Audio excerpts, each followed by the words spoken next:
Hello everyone. మంత్రి నారా లోకేష్ గారు మంత్రి నారా లోకేష్ గారి గ్రాఫ్ డే బై డే పెరుగుతుందనే చెప్పాలి. ఇటు రాష్ట్రాల్లోనూ అట్లానే జాతీయ స్థాయిలోనూ కూడా రీసెంట్గా బీహార్ ఎలక్షన్స్కి వెళ్ళిన మంత్రి నారా లోకేష్ గారి కోసం నేషనల్ ఛానల్ వెయిట్ చేసినట్టు తెలుస్తోంది. ఇదే అంశం మీద ఒకసారి విశ్లేషణ తీసుకునే ప్రయత్నం చేద్దాం. ప్రస్తుతం మనతో జర్నలిస్ట్ దుర్గా వడ్లమణి గారు ఉన్నారు. వెల్కమ్ చేద్దాం. Hello madam. హలో మా. ఎస్ మేడం, మంత్రి నారా లోకేష్ గారి గ్రాఫ్ డే బై డే పెరుగుతుందంటే ఏమంటారు? అమాంతంగా పెరగలేదు. అంటే ఆయన చేసే పనుల వల్ల కొద్ది కొద్దిగా పెరుగుతూ 17 నెలలు, ఇప్పటికి 16 నెలలు పూర్తయి 17వ నెలలో ఉండగానే చాలా మంచి పేరు తెచ్చుకున్నారు ఆయన. అంటే రాష్ట్రంలో తనకు గుర్తింపు ఆల్రెడీ వచ్చేసింది, తెచ్చుకున్నారు ఆయన. ఈవెన్ క్రమశిక్షణ పరంగా కూడా ఆయన కొంచెం స్ట్రిక్ట్గా ఉంటారు, నారా లోకేష్తో జాగ్రత్తగా ఉండాలి అనేది రాష్ట్ర స్థాయి మంత్రులకి ఎమ్మెల్యేలకి అర్థమైంది. అయితే జాతీయ స్థాయిలో ఆయన బీహార్ ఎన్నికల ప్రచారం కోసం వెళ్ళినప్పుడు ఆయన కోసం జాతీయ మీడియా వెయిట్ చేసింది. సాధారణంగా మీకు జాతీయ మీడియా అంత తొందరగా ఎవరి కోసం వెయిట్ చేయదు. జాతీయ మీడియా చాలా కొంచెం ఏమంటారు, ఒక లెవెల్లో ఉంటుంది నన్ను అడిగితే. అటువంటిది వాళ్ళు వెయిట్ చేశారు అంటేనే లోకేష్ స్థాయి పెరిగిందా అనే ఒక క్వశ్చన్ వస్తుంది. తర్వాత అసలు మీరు బీహార్ వెళ్ళినప్పుడు ఆయన ప్రచారానికి బీజేపీకి సంబంధించిన నాయకులు ఆయనతో మాట్లాడటానికి తహతహలాడారట, క్యూ కట్టారు ఆయనతో మాట్లాడటానికి.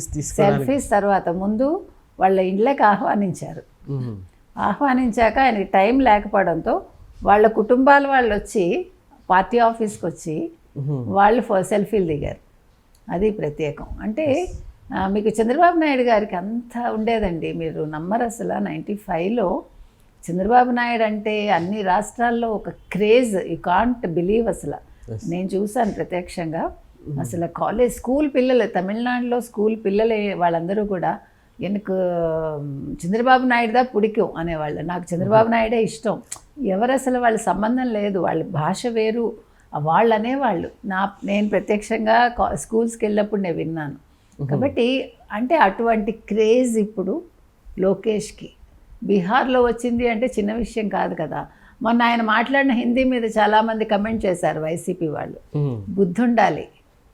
ఈవెన్ వీళ్ళు కమెంట్ చేశారు, ఎవరు, బీఆర్ఎస్ వాళ్ళు. కేటీఆర్ ఎలా మాట్లాడతాడు, లోకేష్ ఎలా బుద్ధుందా అసలు? ఆంధ్రాలో హిందీ ఎందుకు వస్తుంది? ఇక్కడ మీరు తెలంగాణలో అంటే మీరు ఉన్నది నిజాం పాలనలో కాబట్టి మీకు హిందీ ఆటోమేటిక్గా వస్తుంది ఇక్కడ. కాబట్టి ఒకటండి, నేను ఒకటే చెప్తా, ఫస్ట్ మనం ఎలా మాట్లాడడం అనే దానికంటే కూడా మనం ఎలా కమ్యూనికేట్ చేస్తామనేది చాలా ముఖ్యం. ఇప్పుడు లోకేష్ హిందీ ఎలా మాట్లాడినా అక్కడ వాళ్ళు ఆదరించారుగా. ఈ ఆదరణ మరి కేటీఆర్కి వస్తుందా బీహార్లో? మరి బీహార్కి ఎందుకు వెళ్ళలే కేటీఆర్? నేను అనేది మనం ప్రతిదీ ఫోకస్ చేసి ఇంగ్లీష్ విషయంలో జగన్ ఎంత బాగా మాట్లాడుతున్నాడు. జగన్ ఇంగ్లీష్ మాట్లాడడం గొప్పే ఉంది. జగన్ ఏమన్నా తెలుగు మీడియంలో చదువుకున్నాడా? చంద్రబాబు నాయుడు గారు ఇంగ్లీష్ని కమెంట్ చేస్తారు వైసీపీ వాళ్ళు. బుద్ధుందా? ఆయన తెలుగు మీడియంలో చదువుకుని ఇంగ్లీష్ మాట్లాడుతున్నారంటే గ్రేట్గా ఫీల్ అవ్వాలి. నువ్వేమో ఇంగ్లీష్ మీడియంలో చదువుకుని నీకు ఇంగ్లీషు రాదు, తెలుగు రాదు జగన్కి. నేనేం ఎందుకు చెప్తున్నానంటేనండి, మనం అసలు ప్రతిదీ కమెంట్ చేయాలి, లేదు ఒక మనిషిని కించపరచాలి అనే భావనతోటి ఏ పార్టీ ఉండకూడదు, ఏ పార్టీకి చెందిన సోషల్ మీడియా ఉండకూడదు. ఎలివేషన్ ఇచ్చుకోవటం వేరు, పక్క వాళ్ళని కించపరచడం వేరు. అంతే కదా. ఇప్పుడు బాడీ షేమింగ్ లాగానే ఇది కూడా బాడీ షేమింగ్ చేశారు నారా లోకేష్ని. ఎంత తప్పండి అది. ఇప్పుడు మన బాడీ మనం కోరుకుని రాదు కదా, మన పుట్టుకే మనం కోరుకుని రాదు. ఇంకా శరీరం ఎక్కడి నుంచి వస్తుంది? అది జీన్స్. అది అంటే మనం ఎందుకు అసలు ఒక మనిషిని కించపరచాలంటే ఫస్ట్ వాళ్ళ శరీరాన్ని తిడతాం మనం. అంటే మనకేం హక్కు ఉంది, నేను అనేది అది. తర్వాత వాళ్ళ భాషను తిట్టడం, తర్వాత వాళ్ళ కుటుంబాలను తిట్టడం, మహిళలను తిట్టడం. అంటే మీరు మానసికంగా ఎదగలేదు. అర్థమైందా? మానసికంగా ఎదగని పార్టీ ఏదైనా ఉంది అంటే అది ఫస్ట్ వైసీపీ, తర్వాత బీఆర్ఎస్. Okay madam. సో ఇవాళ లోకేష్ అనే వ్యక్తి బీహార్ వెళ్తే మీకు పిఎంఓ రాజకీయ పరిశీలకుల బృందం ఉంటుంది కదండి, వాళ్ళు మొత్తం లోకేష్ మాట్లాడిన మాటలకు సంబంధించిన అంటే వార్తలు వస్తాయిగా, ఆ క్లిప్పింగ్స్ అంతా కూడా కట్ చేసి భద్రపరిచి మోదీ గారికి ఇచ్చారు. వాళ్ళు మామూలుగా ఎంతో ముఖ్యమైనవన్నీ కూడా వాళ్ళు తీసిపెట్టి అంటే భద్రపరుస్తారు, ఫైల్ చేసి దాన్ని మోదీ గారికి ఇస్తూ ఉంటారు.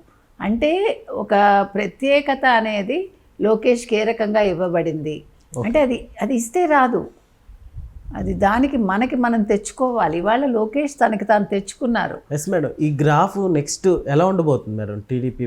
అంటే నేను ఒకటి చెప్తానండి, ఎవరు జకీర్ గారు, ఫస్ట్ మనం లోకేష్కి ఒక పేరు వచ్చేగానే ఇవాళ నేషనల్గా ఆయనకు ఒక గుర్తింపు వచ్చింది కరెక్టే, కానీ ఇది బేస్ చేసుకుని ఆయన బాగా ఎలివేట్ చేయడానికి ప్రయత్నించకూడదు, గుర్తుపెట్టుకోండి. ఎందుకంటే అతను చిన్న వయసులో ఉన్నారు, ఇక్కడ ఒక మంత్రిగా పనిచేస్తున్నారు. ఇప్పుడు మనకు అహంకారం తలకెక్కకూడదు. మీకు అర్థమైందా? So what he has to do is తన పని తను చేసుకుంటూ వెళ్ళాలి. అబ్బా నాకు ఇంత పేరు వచ్చింది, నాకు ఇంత గుర్తింపు వచ్చింది, గుర్తింపు రానివ్వండి, ఇంకా రావాలి ఇంకా రావాలి. ఇది వచ్చేసింది కాబట్టి ఈయన వెంటనే నేషనల్ లీడర్ అయిపోతారా, నేషనల్గా ఆయన ఏమైనా ఏమంటారు మినిస్టర్ అయిపోతాడా కేంద్రంలో? No need. ఎందుకు చెప్తున్నానంటే మనిషి ఎంత పేరు వస్తే అంత ఒదిగి ఉండాలి. మొన్నను ఒక టీడీపీ అతను ఎవరు మాట్లాడారో నాకు తెలియదండి, అనంతపురం వెళ్ళినప్పుడు కనకదాసుతోటి లొకేషన్ పోల్చారు. అలాంటివి చేయకండి దయచేసి. ఎందుకు చెప్తున్నానంటే అతను ఒక భక్తుడు, దానివల్ల నెగిటివ్ ఎవరికి వస్తుంది? ముందు లోకేష్కి వస్తుంది, తర్వాత పార్టీకి వస్తుంది. నేను అనేది మీరు ఎలివేషన్స్ ఇవ్వకండి, లోకేష్లో ఉండనివ్వండి, లోకేష్ పని చేసుకొనివ్వండి. ఒక విద్యాశాఖ మంత్రిగా, ఒక ఐటీ శాఖ మంత్రిగా ఆయన చేసే పని ఆయన చేస్తున్నారు, చేయనివ్వండి. ఆయన నేషనల్గా అంటే జాతీయ రాజకీయాల్లో ఆయన గుర్తింపు తెచ్చుకుంటున్నారా, తెచ్చుకొనివ్వండి. తండ్రిలాగా ఆయన రేపొద్దున చక్రం తిప్పుతారా, తిప్పనివ్వండి. కానీ దీన్ని మీరు ఇది చేసేసి సోషల్ మీడియా ఊదరగొట్టేసి ఇంకేముంది లోకేష్ అంతా, లోకేష్ ఇంత, లోకేష్ అది చేశారు ఇది చేశారు, చేస్తున్నారు. నేను చెప్తున్నది అది మీకు అర్థమైంది కదా. కాబట్టి ఇవాళ ఆయనకి పేరు వచ్చిందని మీరు దాన్ని ఎక్కువ చేసేయకండి. ఎప్పుడూ కూడా అతి సర్వత్ర వర్జయత్ అన్నారు. ఏదైనా అతి చేసామంటే అది తిప్పి కొడుతుంది మనకు. అందుకని ఆయనకు గుర్తింపు వస్తోంది. మోడీ గారు గుర్తించారు కాబట్టే 2.5 గంటలు వాళ్ళ ఫ్యామిలీతో గడిపారు. 3 సార్లు పిలిచాడు ఆయన లోకేష్ని, ఇంకా పిలుస్తారు. లోకేష్కి ఇప్పుడు గుర్తింపు అయితే జాతీయ రాజకీయాల్లో వచ్చిందండి. ఈవెన్ ఏమంటారు నేషనల్ మీడియా కూడా గుర్తించింది అతన్ని. So he has to maintain that. అది నేను చెప్తున్నా, ఆ మెయింటైన్ చేయనివ్వండి. దీనికోసం మీరు ఎక్కువగా రాసేసి లోకేష్ అంతవాడు ఇంతవాడు అని కీర్తించకండి. లోకేష్గా పని చేసుకొనివ్వండి. ఈ గుర్తింపు ఇంకా పెరగాలి. ఇది నిజంగా ఆంధ్రప్రదేశ్కి గర్వకారణం ఎవడు కాదండు. ఎందుకంటే చంద్రబాబు నాయుడు కొడుకుగా కాకుండా ఒక లోకేష్ ఏ రకంగా తెచ్చుకున్నారంటే ఒక ఐటీ శాఖ మంత్రిగా, ఒక విద్యాశాఖ మంత్రిగా ఇవాళ జాతీయ రాజకీయాల్లో గుర్తింపు తెచ్చుకుంటున్నారు. ముఖ్యంగా ఐటీ శాఖకు సంబంధించిన వ్యక్తిగా.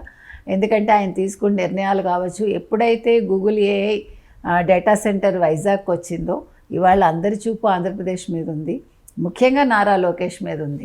కాబట్టి ఆయన ఇంకా మరిన్ని సాధించాలని కోరుకుందాం. ఆంధ్రప్రదేశ్ని ప్రపంచ పటంలో ఎప్పటికీ అలాగే ఉంచాలని మనం ఆశిద్దాం. Okay madam, thank you.